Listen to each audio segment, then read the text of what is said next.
meu povo, a reforma protestante, ela dividiu ou ela uniu? Quais são os benefícios que a reforma protestante trouxe para nós? Não. Qual a importância da reforma protestante para a fé cristã? A gente sabe que vem de um conflito muito grande com outra religião muito conhecida. Então a gente quer falar sobre a importância disso e por que a gente deveria, sei lá, comemorar uma reforma protestante. Por que isso deveria ser importante para nós, um evento que aconteceu ou começou a acontecer em 1517? Eu sou o Léo Soares, você está no meu canal e você pode fazer parte dele também. Como que você vai fazer isso? Você vai se inscrever, curtir, comentar, compartilhar. Você tem que participar, rapaz! E ó, tem diversas formas de participar aqui do canal, uma delas através do Palavra em Movimento, que é o nosso canal gratuito no Instagram. O link vai estar aqui embaixo. A gente coloca devocionais durante a semana que abençoa a sua vida e a sua família. Você pode também se tornar membro do canal, porque quando você se torna membro, cara, você investe para que essa mensagem, que onde chega você, ela chegue mais longe. E você pode ter acesso ainda a benefícios exclusivos, desde uma mentoria comigo e acesso a todos os roteiros aqui do canal. Então não perde tempo, clica aqui em Seja Membro. E por último, não menos importante, cara, no final do vídeo a gente tem uma leitura de comentários. E, cara, deixa seu comentário aqui embaixo, de onde você está falando, qual é o nome da sua igreja, porque a gente pode ler o seu comentário no próximo vídeo. Deus abençoe você e vamos pra cima!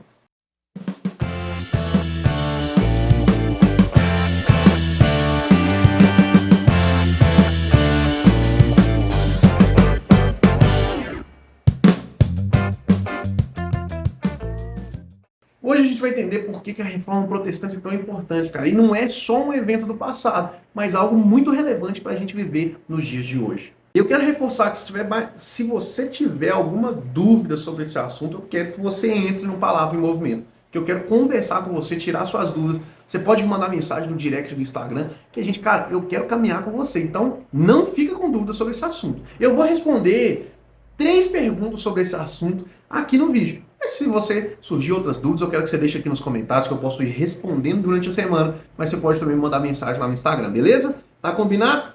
Ó, tá combinado. O texto que a gente vai falar hoje talvez seja um dos grandes lemas da Reforma Protestante, João 8, 32, que fala assim: e conhecerão a verdade, e a verdade os libertará. Cara, é muito importante a questão da libertação. A questão da verdade. São 2 palavras, libertação e verdade, muito relevantes para tudo que a gente vai falar sobre reforma protestante. Então fica aqui até o final que você vai entender o porquê. E a primeira pergunta é: qual foi o primeiro questionamento da reforma?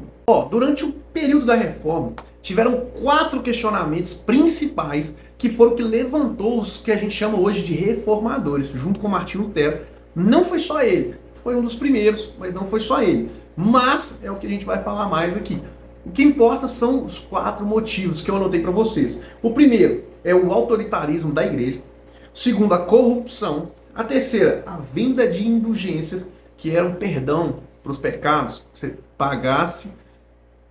Qualquer semelhança com a realidade que a gente está vivendo hoje é mera coincidência, tá? Mas você pagar para receber um perdão de Deus, e a ideia de que a gente só conseguia acessar a Deus através de um sacerdote. São os 4 grandes questionamentos da reforma. E aí, o texto que eu separei pra gente aqui é o de 1 Timóteo 2:5, que fala assim: pois há um só Deus e um só mediador entre Deus e os homens, o homem Cristo Jesus. Cara, a galera não tinha acesso à escritura naquele tempo. A escritura era algo que ficava reservado somente aos sacerdotes, somente ao clero. E o principal questionamento, que talvez vai ser o mais relevante para nós, é o distanciamento da palavra de Deus. Essa palavra aqui, ó, que é a que a gente está lendo, ela é a verdade. Mas quando a gente começa a falar assim, vamos dar um exemplo aqui, tá? Se eu virar para você aqui no vídeo no YouTube e falar assim: galera, não precisa mais estudar a Bíblia, tá? É só vir aqui toda semana que eu vou explicar para vocês. Se você quer acessar a Deus, você precisa de alguém que é mais próximo de Deus, e essa pessoa sou eu. Então você não precisa estudar a Bíblia, você precisa estudar as minhas palavras, ou melhor, você precisa ouvir as minhas palavras, porque eu vou interpretar esse livro aqui e vou falar com você. Pois é, era isso que estava acontecendo naquele tempo. Então a reforma está criticando diversas situações da igreja da época. E aqui eu não estou nem entrando no mérito se a igreja católica hoje, nos dias de hoje, está certa ou errada. Claro que a gente, como cristão, a gente vai acreditar que está errada. Inclusive a gente vai ter vídeo aqui no canal sobre isso. Se você Quer ver esse vídeo e entender o porquê que eu estou afirmando isso? Se inscreve aqui no canal e deixa o seu like, porque quando você deixa o like, você está falando com o YouTube que você gosta desse tipo de conteúdo. Então, quando a gente lançar o vídeo sobre catolicismo, você vai estar aqui no canal já acompanhando tudo que está acontecendo. Mas vamos lá. Naquele período, a Igreja Católica estava fazendo esse tipo de coisa. Essas 4 coisas que eu citei para vocês. E o que Martinho Lutero levanta como a tese? Que a gente precisa conhecer a verdade.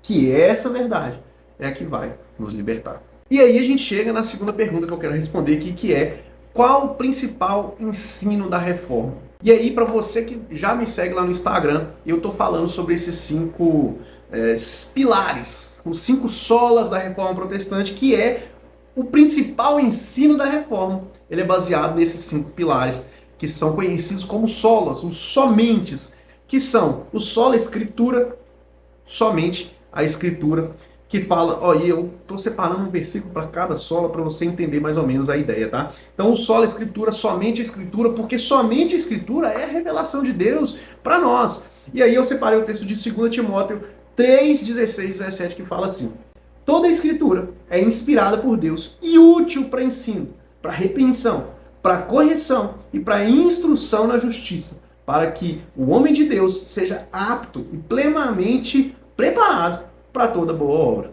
Ou seja, a escritura é onde Deus se revela a nós. Pensa comigo, o que está de diferente aqui do que a gente falou na primeira pergunta, né? É que você precisava chegar a Deus através de um sacerdote. E essa base da reforma está falando que não. Para eu me achegar a Deus é através das Escrituras, porque Deus se revela a nós através das Escrituras. O segundo é o solos Christus, somente Cristo. E aí o texto que eu separei para a gente, João 14:8, que fala assim: respondeu Jesus, eu sou o caminho, a verdade e a vida. Ninguém vem ao Pai a não ser por mim. Somente Cristo. O caminho é somente por meio de Cristo. Não tem sacramento que vai te salvar. Não tem ser membro de igreja que vai te salvar. Não tem ser pagar indulgência que vai te salvar. O caminho é Cristo. É Ele que faz a transformação, é Ele que faz a obra completa na nossa vida. Não tem Maria para te salvar. Tá entendendo? Não tem santos para te salvar. E aí você fala assim, Léo, mas como assim? Porque Atos 4:12 reforça isso que a gente está falando, solos Christus. Não há salvação em nenhum outro, pois debaixo do céu não há nenhum outro nome dado aos homens pelo qual devemos ser salvos. O terceiro é o sola gratia, somente a graça. E o texto é Efésios 2:8 e 9, maravilhoso, que fala assim: pois vocês são salvos pela graça por meio da fé. Isso não vem de vocês, é dom de Deus, não por obras, para que ninguém se glorie. Aqui está falando que a salvação é somente pela graça. Eu não consigo alcançar a salvação por meios próprios. Eu não consigo pagar para ser salvo. É de graça. Somente a graça. É ela que é dada por Deus. Meu Deus, isso é maravilhoso. E é o terceiro pilar que nós estamos falando. O primeiro foi só a Escritura. A única revelação de Deus para nós é a Escritura. O segundo foi somente Cristo, sola Christus, que a salvação é somente por Cristo, por meio de Cristo, através da graça dada e conquistada por Ele. E aí, o quarto sola, que é o sola fide, que o texto que a gente falou, fala sobre ele, que é somente pela fé. Mas eu tenho outro texto para você, que é Romanos 1,17, que fala assim: porque no Evangelho é revelada a justiça de Deus. Uma justiça que do princípio ao fim é pela fé. Como está escrito, o justo viverá pela fé. Esse texto, que é lá de Abacuque, que o apóstolo Paulo ele traz novamente para a igreja de Roma, é um texto que foi muito importante para uma galera grande se converter ao Evangelho. O justo viverá pela fé. Não é por meio de obras, não é por meio de dinheiro, barganha, não. Pela fé. Pela fé em quem? Em Cristo, que a gente conhece pela Escritura, que a gente alcança pela graça. Olha como tudo isso está conectado. E o último é o só lhe deu glória. Somente a Deus a glória. Isso é maravilhoso. Tem mais um texto para você, que é Romanos 11:30. Romanos, você viu aqui que os reformadores gostam de Romanos, né? Eu gosto também. Romanos 11:36, que fala assim: porque dele, por ele e para ele são todas as coisas. A ele seja a glória para sempre. Amém. A gente é da Lagoinha. conhece muito bem essa música lá do Diante do Trono, né? Porque dele, por ele, para ele são todas as coisas. É a verdade. Ó, 5 solas da reforma. Quais são, Léo? Sola Escritura. Somente a Escritura é a revelação dada por Deus. Solos Cristos, a salvação é somente por meio de Cristo. Pela graça, sola gratia. E ó, sola fide, a graça alcançada pela fé. E a fé em Cristo. E toda glória somente ao nosso Senhor. Olha como a reforma está criticando pontos cruciais da teologia da cristandade da época. Qual a importância da reforma? A reforma, hoje o que a gente acredita, o que você crê através das escrituras, a interpretação que você tem das escrituras, vem dessa base. Você pode ser assembleiano, você pode ser batista, você pode ser da Lagoinha, você pode ser presbiteriano, você pode ser de qualquer igreja. O que nos une são esses 5 pilares, que não foram criados pelos reformadores. São princípios bíblicos que os reformadores evidenciaram. E é isso que nos une. Você pode acreditar no dom de línguas. Você pode não acreditar. Isso é secundário. Você pode acreditar no dom de cura. Ou não. Isso é secundário. Você pode acreditar que a salvação é pela predestinação ou pela sua escolha. Isso é secundário. Agora, que a salvação vem pela graça, por meio de Cristo. Que a glória é de Deus. Isso é primário. Isso é inegociável. E é isso que nos separa de quem está lá fora. E eu já estou respondendo o que seria a terceira pergunta, que é: quais foram as contribuições da reforma? A primeira é isso. Aquilo que nos une, porque lá fora vão tentar falar que a reforma foi para dividir a cristandade. Porque Lutero era um divisor, um protestante, né? E aí a reforma protestante, porque ele estava protestando e tudo mais, quer falar de divisão? Não. A gente está evidenciando a verdade. O que nos une é muito maior do que uma plaquinha. A placa não está nos separando, embora tenha gente que quer ser separado mesmo. Embora tenha gente que quer ser mais salvo mesmo, mais crente mesmo. E bota muitas aspas nisso aqui. Mas o que nos une são esses pilares, esses 5 pilares, que não são pilares criados pelos reformadores, são pilares bíblicos evidenciados na reforma. São eles que nos unem, são eles que fazem a reforma não ser uma divisão, mas uma união, um chamado a voltar às origens do Evangelho. Então aqui eu quero destacar quais foram as contribuições. A primeira, reconhecer a Bíblia como única regra de fé e prática. Se o pastor falar e a Bíblia falar, fica com o que a Bíblia falar. Pode ser o pastor André Valadão, pode ser o Augusto Nicodemos, reverendo Augusto Nicodemos. Se ele falar algo que não está na Bíblia, está errado. Essa é a diferença do pré-reforma e pós-reforma. Porque a gente crê que a Bíblia é a nossa regra de fé e não os nossos líderes religiosos. Os nossos líderes religiosos, eles podem errar, mas as escrituras não. A palavra de Deus não erra. O homem, ele é falível. Ele vai errar. Eu gosto de falar isso, porque sabe sabe o que vai acontecer? Fatalmente o seu pastor vai te decepcionar. O seu cônjuge vai te decepcionar, os seus pais vão te decepcionar, os seus filhos vão te decepcionar, todo mundo vai te decepcionar. Mas Deus não. Você pode criar expectativas que não correspondem à verdade do Evangelho, mas talvez é porque falte leitura bíblica. É porque falte entendimento do que é a verdade do Evangelho. Porque Deus não nos decepciona. Porque Deus, ele não pode falhar. Segunda coisa é reafirmar que Jesus é suficiente para a salvação. Tem gente, e aí não é só a igreja católica não, tá? Porque o pessoal vai falar, o Léo só tá falando da igreja católica. Não, tem igreja hoje. Inclusive a gente tem vídeo aqui falando sobre seita, que eu vou deixar no card aqui e vou deixar aqui na descrição. Porque tem igreja, entre aspas, evangélica por aí, que quer fazer isso aqui, ó. Que a salvação não é por Jesus, não. A salvação que você tem que fazer, você tem que dar. Isso aí é pré-reforma, tá? A reforma tá combatendo isso. Em igreja evangélica. Terceira coisa, resgatar o ensino da graça de Deus como a base da salvação. Entra nisso que eu falei. É graça, não é barganha com Jesus, não. Quarta coisa, recuperar o sacerdócio universal de todos os crentes. O que significa, Léo? Todo mundo tem acesso a Deus. O véu se rasgou. O sacrifício maior foi feito. Eu não preciso mais de virar e falar assim, pastor, ora por mim. E o pastor pode orar por você, e bênção que ore mesmo. Mas você não precisa depender da oração do pastor para ser abençoado. Você não precisa depender da bênção do pastor para se achegar a Deus. Não, isso foi quebrado. E na reforma, isso foi trazido de volta, porque tinha sido perdido. As pessoas estavam esperando que o clero resolvesse os problemas espirituais deles. E não, é sua responsabilidade. Você é sacerdote na sua casa. É o sacerdócio de todo crente. Você fala assim, não, Léo, isso aí tá errado o que você está falando. Mas eu tenho até um texto bíblico só para elucidar o que eu estou falando. 1 Pedro 2,9, que fala assim, ó.